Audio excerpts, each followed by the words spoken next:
هیزن سوریا دموکرات برف گند سکریه لباکور واجر رقد پیشراوی دانه پشتی شیاین گند تل سمین کنترل بکن که نزدیکی 10 روزان بو میدان ریبریبون نوبر شروانان و تیرورستن داعش کنترل کردن تل سمین که ایگی جپگه استراتژی ده دانان پشتی بردمانک دجوار فروکن شهرین هفت پیمان نیف دولتی تو بارانا هیزن سوریا دموکرات که تیرورستن داعش نجار کرن خوشوی گندی وکشن. به چندی شهروانان بتنی 25 کیلومتر جبا کور رقای پایتخت و او دورین لجر دستین تیرورستن داعش لسوریا ددویرن. روژا شنبیابوری که امریکا کمک زورا چک و تقمنیان گهاندین سوریا دموکرات که لقناغایی که اپراسیون رزگار کرنا رقه.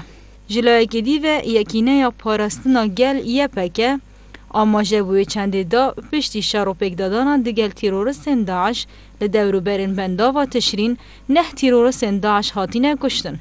هفدم تیرورستان گنده آلوا سرب شدادیه و بردمان کریه یه پکه آماجه بوی چنده کر که تیرورستن داعش هرشا گنده شمس الدین یا باشور بندا و تشرین کریه.